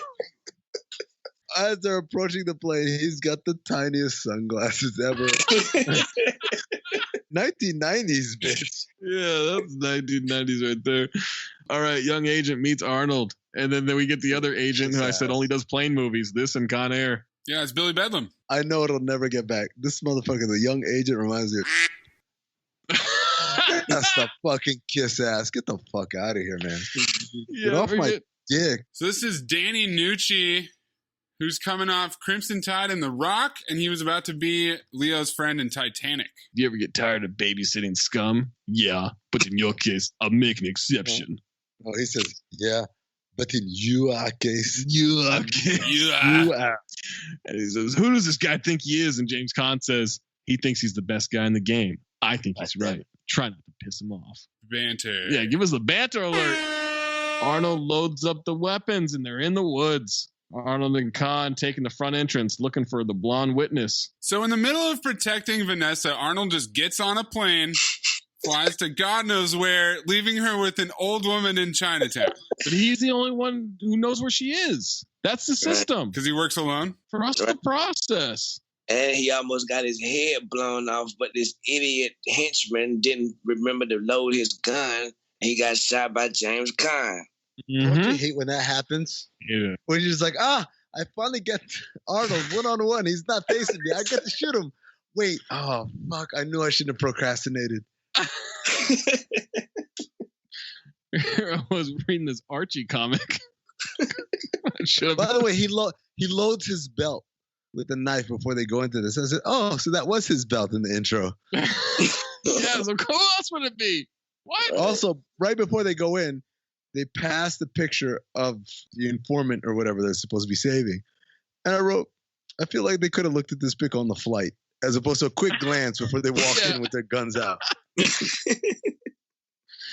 And just still warm on the truck nearby. They see broken glass on the cabin door. My next note, Arnold is elite at holding a handgun with one hand, but I don't buy it when he holds it with two. Didn't look convincing at all. Because you can't get like all of his muscles compacted to get his hands together. Yeah, it just looks awkward with two, but with one, him going through like clearing corners and stuff, I'm in. I'm completely in. His hand on something else, like a knife or something. Oh. That's what she said. Feel the tension in the air. I know I can. I can feel it all the way down in my plums. Bad guy almost takes him out, but James Caan saves him. Arnold not clearing any corners. He just walks down the middle of a hallway. His lumbering ass is just clomping around. Well, what the hell is this guy doing? Just like hiding behind the door? Like, what is this guy's move? I don't know. He traps the guy in the door, stabs him through the chest through the door. He stabs him through the door. Shoots another guy with a shotty. Stabs with one hand and then he shoots with the other hand and his arms are fully crossed. Caan hears the woman held hostage. Bad guy says, "You're early," and Caan says, "You're late," and shoots him in the head. Arnold gets shot at. He runs into a room, pretends to go out the window. And then as the guy checks the window, Arnold comes swinging down from a beam in the room. And I wrote, he was where just the hanging. fuck was he? He was just hanging. Like the dude walked in the room with this. How do you miss 260 pounds of Austrian beef hanging on a beam? He broke the window, so obviously he jumped out of it, right? Kicks him out the fucking window. Comforts the witness, grabs the dead bad guy's gun, and then shoots her in the stomach. Then he's pretending to give her mouth to mouth, suffocates her. Whoa, dude. He's tension for real. Oh, boy. Can you feel the tension in the air right now? Chill out, Squints. That's not how mouth to mouth goes. Put his tongue right down her throat, man. Her hand twitch to die, I thought was believable. I like that. I thought she did a great job there. Going back a little bit, the guy who had her hostage, when he got shot in the head, he acted his ass off until he hit the ground. Arnold asks why send 5 men to kill 1 woman. Why? The raspy agent plants a photograph on the bad guy. It's a pic of Vanessa. She yours? He takes the picture out of his pocket. He couldn't have been more obvious. He couldn't have been. Puts it in her pocket and then pulls it back out again. I'm like, motherfucker, no one was paying attention to you. You could have just said, yeah, I found this. Yeah. You don't even have anybody else find the picture. You just find it yourself. My boy Mike, when we were younger, Mike was the only one who had a car, right? Mike would do the, cut across the gas station when you want to make the right turn, right? Just cut across the gas station and keep going. But for some reason, because that's illegal technically, right, to do that, Mike would do the, I need some gas. And then as you roll through the gas station, oh, you know what? I think I can make it. And you'd say this out loud. I'm like, do you think there's someone here like wearing a wire? Why are you testifying to nobody? Just do it, man. It's the same thing. It's like, who are you doing that whole thing for? Like, oh, no, I found it in the pocket. Like, nobody's watching you, bro. You guys just got up and said, oh, I found this. Because let's call her now. Arnold says she's in Atlanta. He looks a little suspicious. That was the funniest shit in the world. I laughed. I paused the movie and laughed for about 1 minute. Because he asked her, where did you send her? And he said he sent her ass to Atlanta. That shit was just funny to me. Like, he said, like what's believable? Oh, okay. Black History Month, bitch. That checks out. Right. He didn't even ask the question. Like, of course he said it in Atlanta. Of course, yeah, I get it. Nobody wanted to ask my any further questions. Right. Now they're back on the plane. Arnold grabs a bottle of water out of an ice bucket. Caan gives the raspy agent a can of Pepsi from elsewhere. Product placement. He checks with the young agent about first time being under fire. Monroe says it was terrible at the same time as exciting. Arnold says it's natural. Caan says it's like a drug. You get hooked. There's no turning back. I'm like, is that what drugs are like, Nancy Reagan? 20th century, bitch. Arnold is woozy. He looks at the bottle of water. Caan looks back at him. Arnold gets to a seat. Acting his ass off as this poison is taking control of him. Oh, my goodness. Arnold pages Vanessa. She grabs her shit, the gun, and bolts. Caan sits down next to Arnold. Monroe asks why he joined WITSEC. Is something wrong, sir? Kiss ass. Oh my God, I'm so glad this kid dies. Yep. Spoiler alert. Yep. Arnold knows it was Caan. He passes out. Caan pulls a gun on him and takes Arnold's gun. Numbers were clear. They track it to New York. Kid wants to call WITSEC. That's procedure. Says, you want an evaluation? Evaluation? Bang, bang. A+, kid. Bang, bang. Acting his ass off. Then he asks for a wet nap. Yeah, and then he's like, clean this mess up. 20th century, bitch. Yo, you produce the dead body. You clean it up. I don't clean. I'm not clean.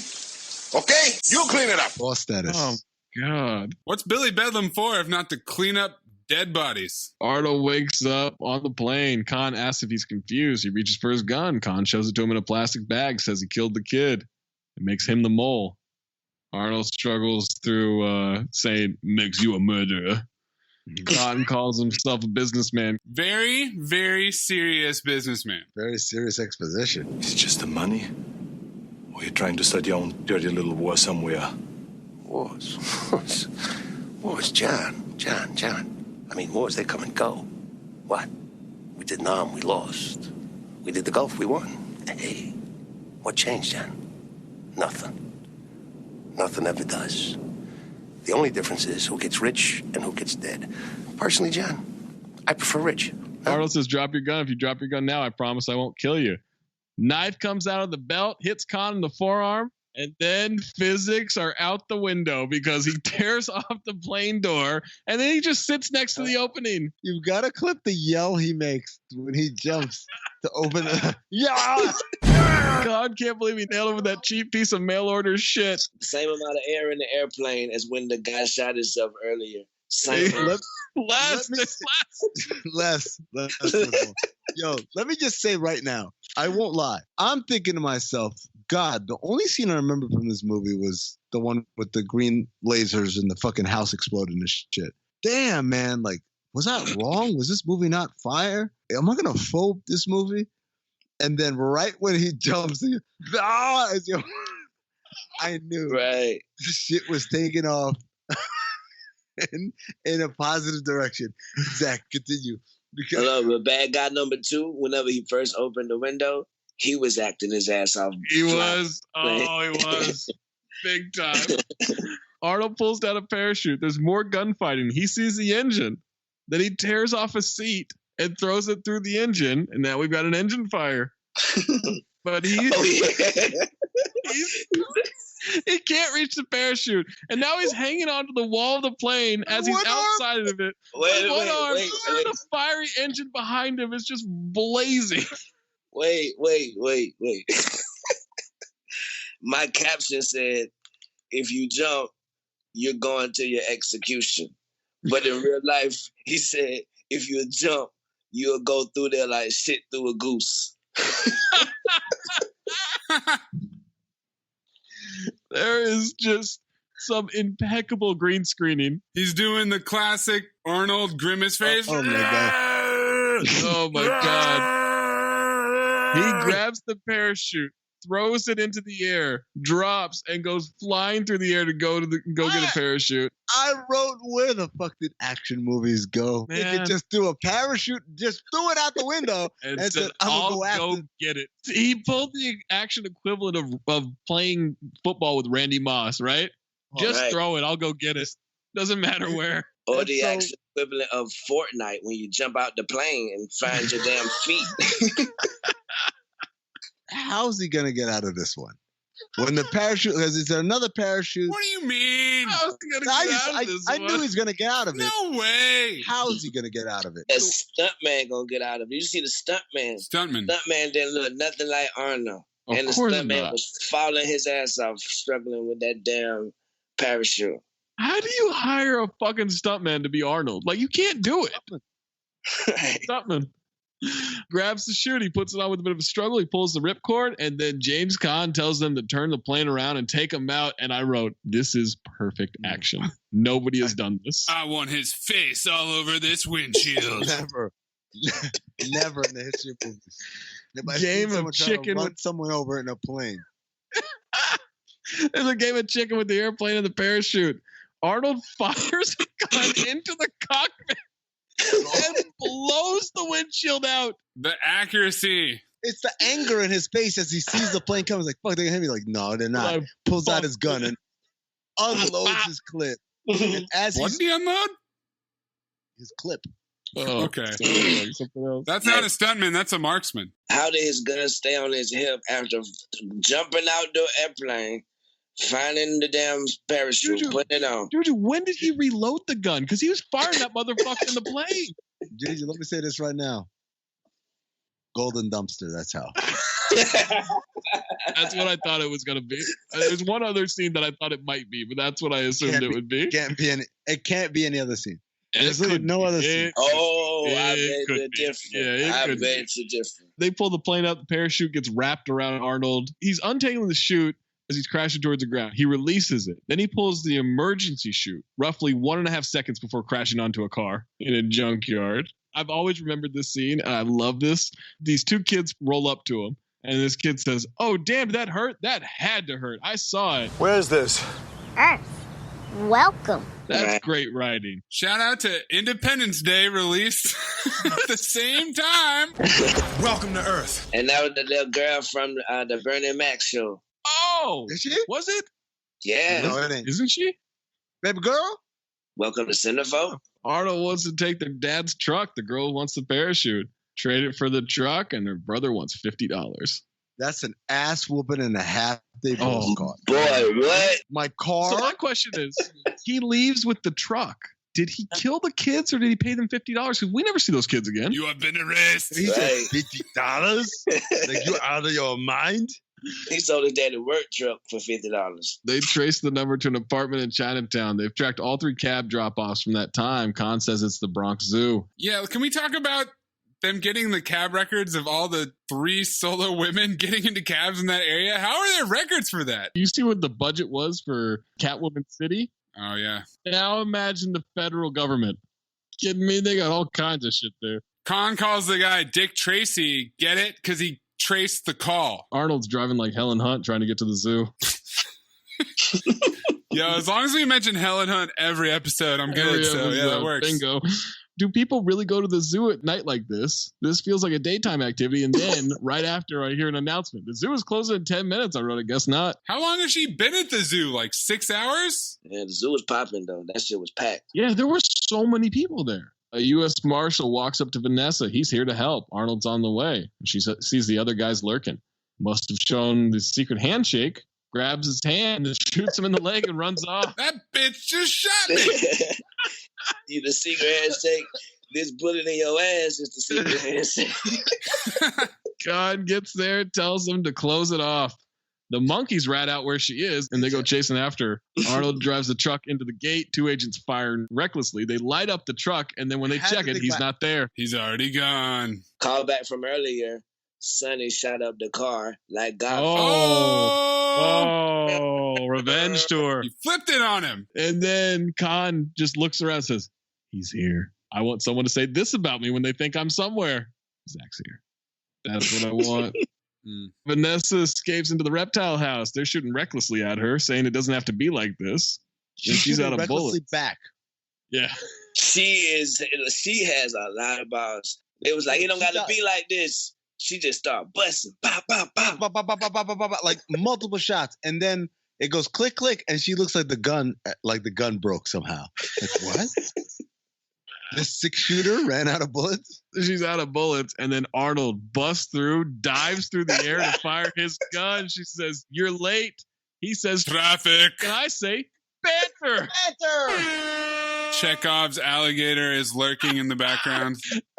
If Wesley Snipes died, bro, he would have broke both his collarbones in real life. That was a hard-ass marble floor. It was.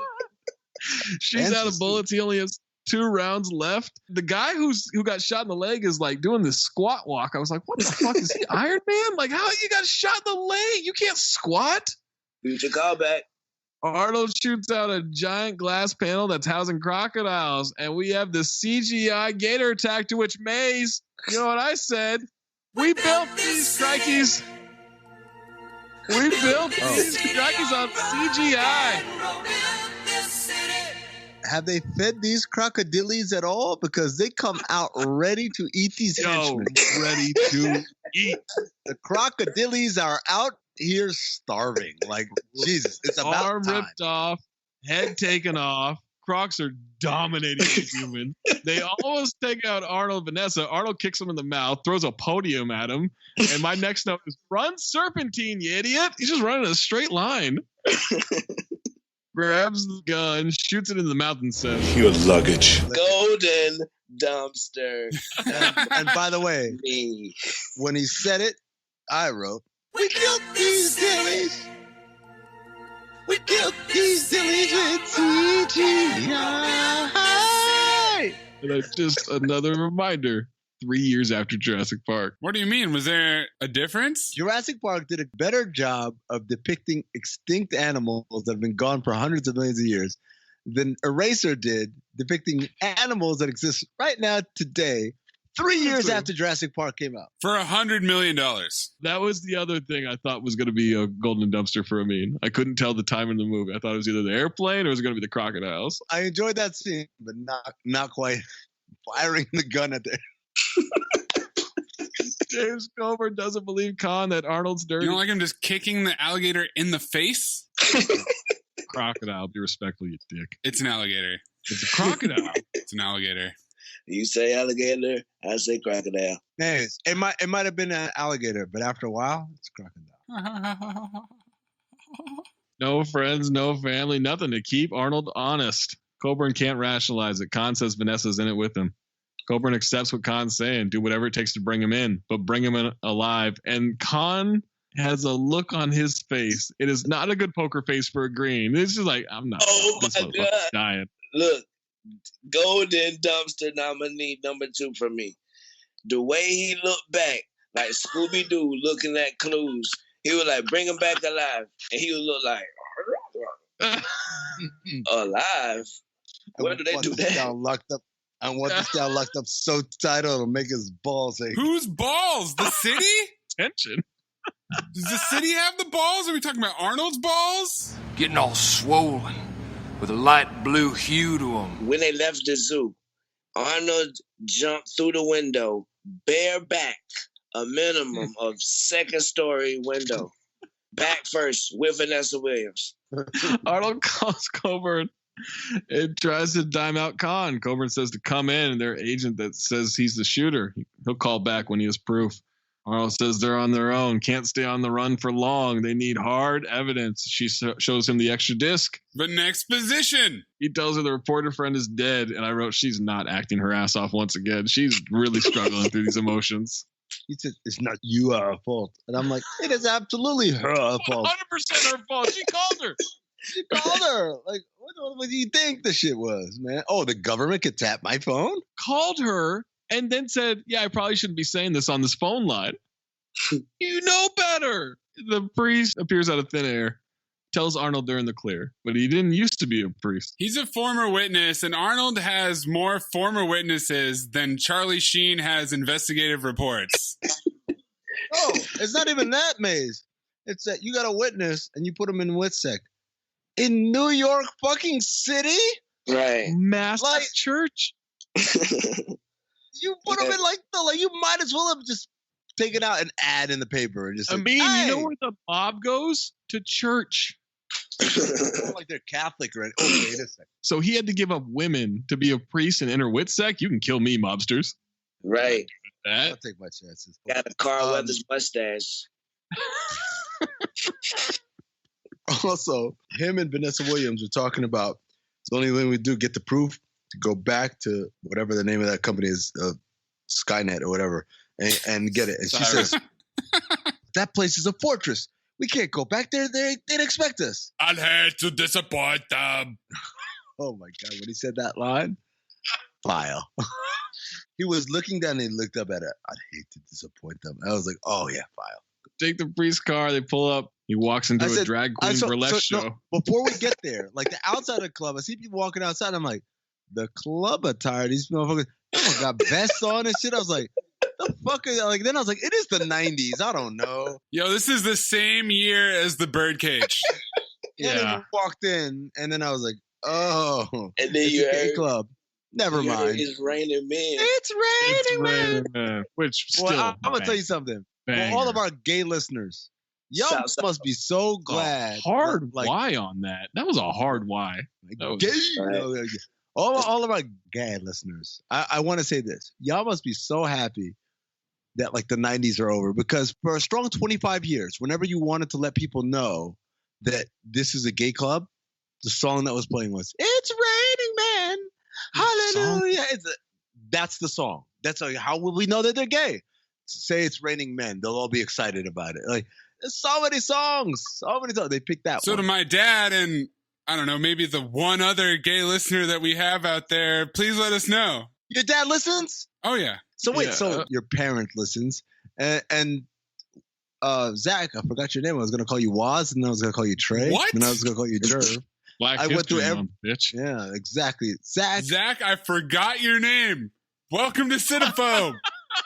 Is that your mom or both your parents? My mom listens. My dad, I guess, occasionally in the car if she's got it on, but it's my mom that's listening. Damn, my parents. I don't even want them to know this podcast exists. Why, Amin, would you hate to disappoint them? Johnny is the bartender. I got one question for you. Was it your idea to hook me up with the village people here? Well, you're safe, found you. From the mob, yeah. I mean, no self-respecting wise guy would ever be caught dead in a joint like this. Do me one favor. Don't let on that I'm straight. Don't want to break any hearts. Arnold needs help. Weird gay banter ensues. They want Johnny to help him break into Cyrez. He gets in the car, and again, with the 3-person first row car. Love it, man. All we're going to need is some tanks, a couple of rocket launchers, and a set of balls like the King of Bayonne. Like the King of Bayonne. You guys describe what he's saying, but in my notes, all it says is Italian exposition. The Italian exposition. Right. He got in the car, and he was like, you want me to help you break into Cyrez? I thought you wanted help moving the sofa. So you left your job to help somebody move their sofa. You a real friend, bro. Like Arnold couldn't just move the sofa by himself. Come on, man. Exactly. He gives him some Alka-Seltzers. They pull it to the hospital. He walks off. Caan gets picked up from a park bench in D.C. Secretary says that this isn't good enough. Can't cancel the shipment. What do they do with 10 tons of weaponry that isn't supposed to exist? He is the Undersecretary of Exposition, after all. I'm the eyes and the ears of your world, gentlemen. I'm telling you, there's too much heat. These are not the kind of people you cancel on! Get the guns out of the country tonight or you're dead, James Caan. He thinks Arnold will show up to Cyrez. Only one way to check the disc in the vault. Johnny shows up as a pizza delivery guy, and Johnny is acting his ass off. Yes, sir. I got a bad heart and a very good lawyer, all right? I got a piece of a Blevins. Marshals search Johnny. He sneaks in that Alka-Seltzer after claiming he has a bad heart and a good lawyer, and he's having a seizure. They take him to the infirmary and call an ambulance, and that's when Arnold and Vanessa show up in the ambulance. Which one of you morons ordered a pizza? Somebody tell Blevins his pizza's getting cold out there. So they take him to the infirmary. Johnny's messing with the heart monitor, and now they think he's crashing. Is that Catherine Manheim? Cameron Manheim, repeat offender, baby. I wish I knew how to quit you. They defibrillate him twice. Arnold stops before a third time. Johnny's pissed, and she goes, Oh my God, terrorists! You want terror? Terror? Huh? You want some freaking terror? You want some freaking terror? Get your ass up here, I'll jumpstart it. Was she the worst nurse ever? He literally saying, I'm up, stop shocking me. And she did it 2 more times. Arnold tells Johnny to secure the infirmary. Security notices the disc is running. It's impossible. They swarm the vault. Code didn't work. Yeah, shout out to this ponytail nerd randomly becoming very important in this part of the movie. He shoots the keypad with the shotgun. Oh, clear my ass. What a terrible security system. Right. All this shit. Oh. And you could just bust that shit open with a shotgun? Holy moly, we wrote the same note. Oh my God, bro! I wrote the same note too. Nobody's in the vaulted area. Remote terminal has to be the way. Caan attacks the head of security. Things people take for granted, like the ability to chew solid food. They're going to scan each terminal one by one. Where do you shoot someone to not kill them, but make sure they can't chew solid food? Across the jaw. In the medulla oblongata. Also that. Arnold says they have 5 or 6 minutes until they trace him. They're trying to break Donahue's code. He left himself a back door. Federal investigators want to talk to building security. Get the chopper ready. Did they ever describe how they figured out you don't have to be in that special room to access the thing? So Donahue, James Cromwell, who killed himself, left himself a back door. And the back door was that you can do it from the infirmary or from anywhere? You can do it from his office because in the butt. He created the system. Sirius paid $52 million. There's a Russian mafia cartel dude. He's one of the Howard guys. Stern. Bad news. The guy looks like Yanni. Caan threatens a scanner. Arnold finds a delivery for tonight. 1,000 EM guns. Are they insane? If these things get offshore... There will be a whole new era of world terrorism. They discover it's Donahue's office. They hack the computer and start to erase the disk. And then it just says on the screen, you've just been erased. Why? They wrote it. They wrote it. Arnold knocks a dude out with a chair, uses him as a shield, pulls a grenade pin, kicks him in the elevator of guards. Explosion. Street weapons, those grenades, you know? Arnold's taking them all on with a single gun, tells Vanessa to meet him at the ambulance. Security doors lock down. Caan captures Vanessa on the other side of the door, and that's when Arnold shoots the sprinkler and opens it up for the fire escape. No. First, Caan and Arnold shoot at each other through bulletproof glass, empty each other's clips, right? First, there's no ricochet, nothing. And then when it's like click, click, click, they both do the Vanessa Williams. They stare at their guns in disbelief, like, it doesn't work? This reminded me of Phantom Menace when you've got Qui-Gon and Obi-Wan just staring at Darth Maul through the force field. And Darth Maul is just pacing like a lion. Pacing. Oh my God. But meanwhile, Qui-Gon, he's meditating. He's thinking about how he has a specific set of skills and he will use them to get his daughter back. Spoiler alert. We're playing by my rules now. You're playing both sides. He chases him to the roof and the chopper is taken off. And then my next note is, so Arnold's just going to fight his way back down that high security building, huh? Nope. Cut to the ambulance. Pulls up in the forest. Wait, he didn't get to the chopper in time? It was a poop stain helicopter, too. It was a dirty-ass helicopter. It was dirty. Johnny says not to give him this I work alone shit. Weren't for you, my tongue would be hanging on a wall like a freaking trout. And I immediately imagine his tongue on the wall singing, take me to the river, drop me in the water. I was thinking about give me back my filet fish. Give me that fish. It's gonna bang it too. His cousin Tony runs the docks. If the shipment's there, he'll find it. Oh, my cousin Tony. He runs the docks. And I wrote, good Lord, I'm so sorry, Italian Americans. I'm so sorry. Now we get Doc's position. Some guy named Infantino didn't pay. Johnny walks into the dock office and surprises Tony Two Toes. He said, tell that fat fuck Tony Two Toes I ain't gonna pay him another dime. I know that voice, but it can't be him. Unless he's a ghost. Boo. No, he says boo. Exposition in a language. Oh, who's the tree trunk? And I've never seen this before, guys, but little Mike is fat as fuck. My next bunch of notes. Hey, Mr. 60 Minutes over here. Hey. Tell me something I don't know. It's going to happen tonight on You Are Dogs. That's a spicy meatball. That I did not know. Gravy. Gabagool. Danilo Gallinari. Joe DiMaggio. Which, by the way, Johnny said when he delivered the pizza, he described a fucking pizza as molto bene. There's a terrorist talking to Caan and wants to know why Vanessa is there. And Caan just basically says some horrible things like international waters means you can do whatever you want with her. International waters. He's like, I think what I like and I do what I like. Like, yo. Like, look, James Caan is a villain. He can't be this villainous. There have to be some boundaries here. Hey, keep your heads up and your assholes puckered. We're playing by my rules now. Johnny and the Italians walk over to the restricted area. They're loading a ship without union labor. These guys have to be winded already, by the way, before the fight. Like, none of these guys are in shape. This isn't going to go well. Shit. They are remarkably effective, though. Arnold sneaks in as security argues with Italians. It's a matter of national security. Are you threatening us? Arnold drops about 30 feet to take on two guys who just start firing their guns at him. Oh, he does a this jump spinning front flip to get the drop on the guys. It reminded me of Carl Weathers.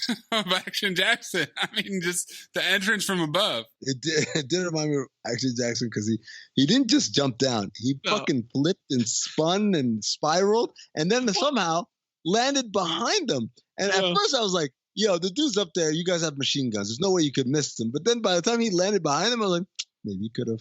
360 backflip from 30. You know what I mean? Carrying a gun straight out of Jim Cotter. And then Jim Cotter. Highly trained national security feds, right? Lose to a bunch of fat-ass Italians with bats. Nobody screws with the Union. Railguns are searching for Arnold. It targets a cat, which allows Arnold to see the green light. Then the Italians have an exchange of Italian banter. This is amazing. There they are. Commie bastards. Well, actually, they're not communists anymore. They're a Federation of Liberated States. Don't make me hurt you, Mikey. Thanks, little Mike. Sal wants to take the snipers on the crane out. They target Arnold, and he avoids the charge. And then they're just shooting the fuck out of this hangar. Oh my god! And he gets trampled by some falling debris. I guess I don't know because the CGI was so bad I couldn't tell what happened. Right. The appeal of this gun is that it's got this scope that can go through walls and shit. X-ray. But then they just start shooting it like crazy. It's got X-ray. Right. Why not? Because the ghost bullets, whatever, are so powerful. Why are you trying to aim? Oh, the light speed aluminum rounds. Just fucking light that shit up. Yeah. Right. It reminded me of the 2016 Warriors when they were shooting that guy. They'll be down 30 points. That's when the green gun was shooting. They down 30 points right now. But I just know in my heart that Steph going to shoot 10 threes with a minute left. And Arnold was Steph and the Italian guys was trying to play. Is Tony Two Toes Draymond or... He's Anderson Bears, yeah, okay? Let's be honest. He loony. I wrote, this is a big movie for shrapnel going through people. You know all I wrote, Zach? Action! Exclamation point. His gun's jammed. He throws the gun to distract the snipers. Bad guy picks up the gun. The sniper takes him out. And he pulls the shrapnel out of his leg and stabs the guy with it. Stop right there. Golden dumpster nominee number 3. He got a stripper pole going through his leg. And he pulled it out and use it as a weapon and walk off. He got some shrapnel through his hand no more than 36 hours prior, using it like it's fine. Not a peep. Not even a bandage anymore, by the way. He's fucking Wolverine. Terminator prequel? Is Arnold a super shredder?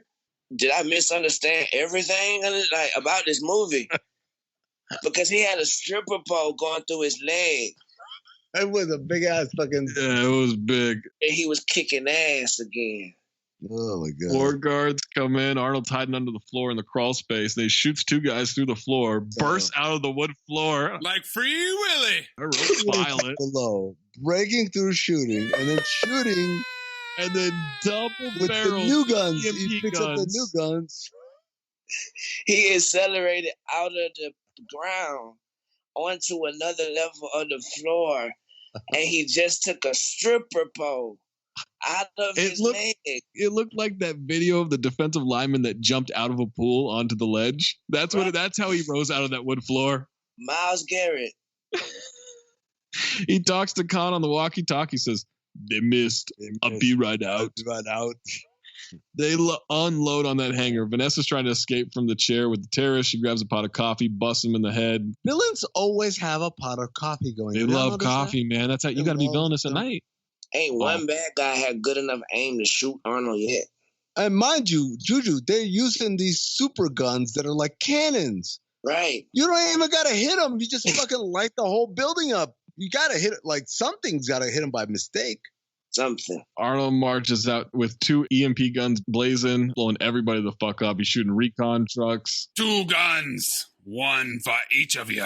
The sniper's looking for the Italians. Sal shoots a guy through the eye, turned him into a gabagool, huh? Whoa. That's some shout out to a Vietnam sniper that was apparently famous for shooting people through the scope. They're firing after Vanessa. Truck comes driving through. Arnold launches it into the water with the guns. Now Caan has Vanessa on a shipping container. He says, "Drop the guns." He puts them down. He shoots Arnold in the shoulder. Then he pulls the crate higher on the crane. Arnold then runs up the dock, jumps onto the container. Mind you, as Juju said, just had a stripper pole through his leg. He climbs up it as the Italians come up in a bulldozer. And oops, pal, surprise, the other building. And they are firing recklessly out of that thing. Here's my question. Who's maneuvering the loader? All the guys are in the scoop. Oh, my God. There's nobody left. I tell you who's maneuvering it. The golden dumpster is maneuvering it. Arnold and Caan now fight on the container. It's swinging all over the place. Crowbar to Arnold's stomach. Caan's just beating the shit out of him. Vanessa reaches for a gun as Arnold starts choking Caan out on one of the chains. But then she goes sliding off. Arnold has to catch her. Now James Caan's going for the gun. He has Vanessa grab the ladder. "Say goodbye, John." He says, "Goodbye." And he breaks off the chain with the crowbar. The container goes crashing to the ground with the 2 of them. No, it doesn't go crashing immediately. James Caan watches the chain run out. Like, what? Instead of just He never shooting. thinks to shoot him. 30 seconds of chains. A helicopter shows up, searching for people. It's James Coburn. Caan is being crushed by some metal. Asks for help. Don't let him go out like this. Arnold starts to lift it off and then catches the gun as Caan tries to shoot him. He basically, even Arnold, this is where I think Arnold was tired because he's just like, "Are you kidding me?" Like, he didn't have it in him for one more thing. Chopper says to drop the gun. Coburn sees all the EMP guns. Feds grab Caan as they run by Arnold, and Coburn thanks Arnold. Vanessa runs to him. His arm and his leg and his hand just have to be fucked at this point. Cut to a courthouse. Undersecretary has been indicted for treason, and so is Caan. I admit to patriotism. Is this motherfucker Ted Cruz?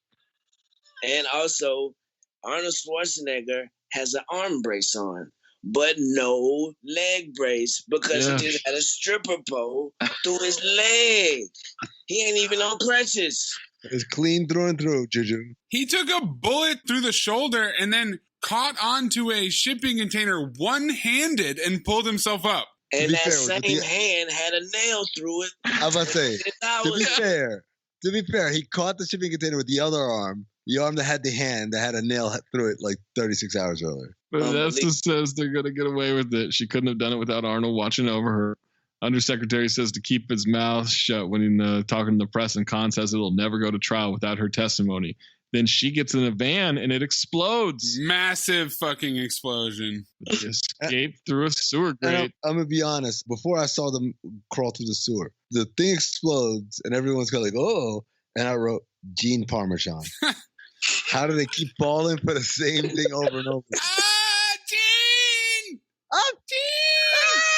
Like, how do y'all fall for it? You know that's what the dude does.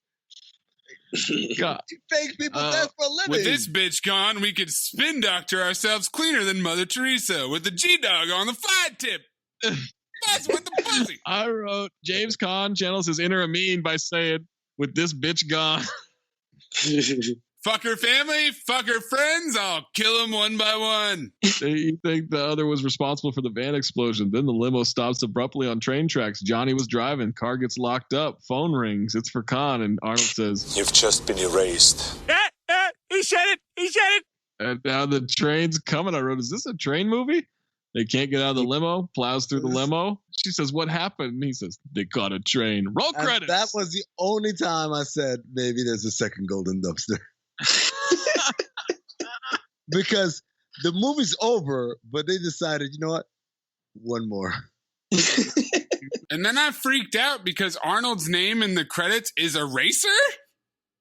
What? His name is John Kruger. They credited him.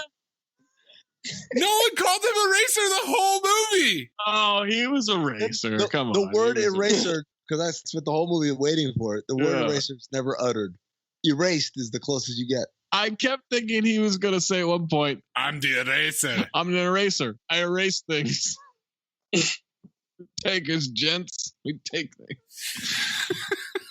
The free fall, Arnold did do free fall of about 65 feet. He was harnessed into a piece of stunt technology called a descender rig. Directly afterwards, the director Chuck Russell told Arnold that there had been something wrong with the camera and the scene had to be repeated. However, he immediately revealed it to be a prank as to not upset Arnold any further.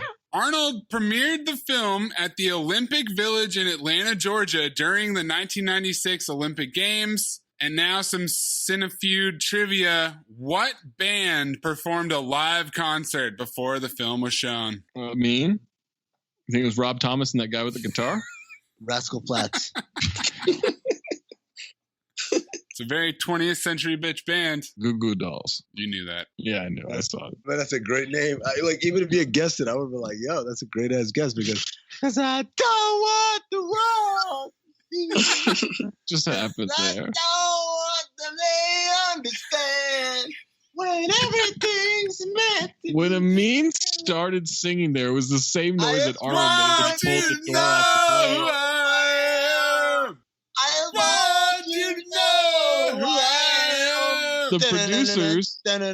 Amin knowing the Goo Goo Dolls over Rob Thomas and that guy with the guitar is a huge upset. Huge. The producer originally filmed a romantic ending, but it didn't test well with audiences. I bet it didn't. Because my note was, why didn't they kiss at the end? And now we know why. In the 1990s, a white guy and a black woman didn't test well with the audience. Problematic. Chuck Russell looks back fondly on his experience making the film. It's a crowd pleaser. It's still fun to watch. James Caan recalled, Arnold and I had fun. We did that macho stuff, but we were always poking fun at it too. I don't like that. Me neither. Right. 2 walk-on parts went for $4,500 each at a planned Hollywood auction in 1995. 20th century bitch. I like to imagine Amino Hassan sitting there, bidding up this walk-on role, staring at Robert Sarver across the way, trying to flex. $4,500 going once. Don't you dare. $4,500 going twice. You motherfuckers. Oh, yeah, that still is cheaper than what I fucking paid for goddamn. One scene used animatronic CGI and real alligators. Which scene was that, you guys? I don't know. There's not a real alligator in this movie. The plane. The crew called them crocogators because they were a combination of gators and crocs, Zach. So we can bury the hatchet on that one. See, you call it alligator, I call it crocodile. After a while, Arnold calls it luggage. Your luggage. Ric Flair calls them shoes. Well, I mainly eat out of a dumpster. I should try that. I need some new dresses. Don't. Or if you do, stay away from the one at Ocean and Wilshire. That's mine. Seriously. Stay out of it. Golden Dumpster nominees. The plane sequence. What the hell happened there? You want to talk about a combination of animatronic CGI and real planes? That's what that was. The kids in the scrapyard welcoming him to Earth. The bloodthirsty zoo alligators. Caan's look when Coburn wants him alive. Arnold pulling the shrapnel stripper pole out of his leg and stabbing another guy. Arnold firing 2 EM guns at the same time. The Union guys getting lifted in the loader. I admit to patriotism from James Caan. You've just been erased. And Amin choosing to see this movie over Independence Day. JuJu, our guest, what is your golden dumpster, sir? Oh, man. My golden dumpster is the look on James Caan's face whenever the sergeant told him to bring Arnold in alive. Final answer. I mean, there were strong candidates that presented themselves as the movie went along, but no, man. Him floating down in the parachute thinking, that's an amazing fucking escape. I jumped out of a burning plane and caught a parachute and put it on and managed to unfurl it while like everything went down. Finally, I get to relax a bit. And he turns and he sees the plane making a U-turn and the look of shock on his face. And then as it's coming closer, him pulling out the gun and just unfucking loading on them. And for some reason, the pilot thinking, the only way I can avoid this is by swerving out of the way. No, that is clearly the golden dumpster. I'm going to say, you know what? I was going to go with that for golden dumpster, but I've changed my mind. It's the Italians shooting out of the bulldozer just out of nowhere. That's what I'm going with. I have to choose Amin declaring this movie better than Independence Day in 1996. Yo, Maze, it's one thing to go into it saying this is going to be way better. And then you double down afterwards. You're like, no, this is it. To double down, I'm like, oh, great investment. Oh, my God. And then you didn't see it for 3 months. Who picked it? I picked it, motherfucker, right? You did indeed pick it, motherfucker. This is a movie Amin and I have been wanting to do for a while. We wanted to see if it held up. We thought it would be a great Cinephobe entry. I have no reason to kick this thing around and pretend that it's not a file. It's a file. I knew it was going to be a file when we picked it, and I knew that it was going to be a file halfway through. I knew it was going to be a file when he shot the windshield out. I knew it was going to be a file when the Italians were there. I knew it was going to be a file when he said, "You got a train." It's a file. Most definite file for me, especially when he came in talking about Blevins. That filed it for me. Everything to Blevins was like. What the barrel? I mean, oh, it's a file for me, man. If it's a file in 1996, you know, goddamn well, it's a file in 2021. Maze? This movie took 55 minutes before anything happened. 55 minutes into this movie, I was like, what the fuck? It could have been 30 minutes shorter, easy. What are we doing? He takes a detour to go across the country for James Caan to kiss some random woman that he kills? We're agreeing with each other way too much on this podcast.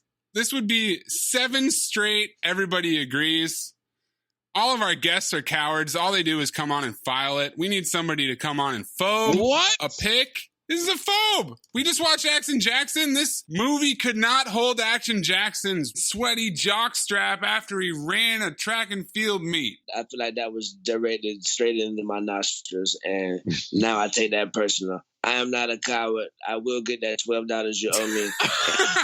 Anytime y'all want me to come back, whatever movie you do, Anthony Mays, I want to be a part of that one because I want to critique your goddamn movie. Well, come back next week, JuJu Gotti, because we will be reviewing The Challenge Accepted, Batman and Robin.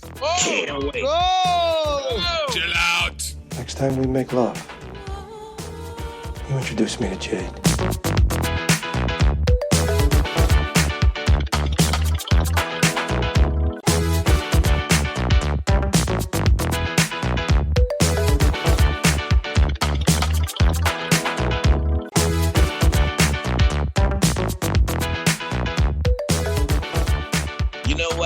Whenever y'all theme music be going on, it be like dun dun dun dun dun dun dun dun dun dun dun dun dun.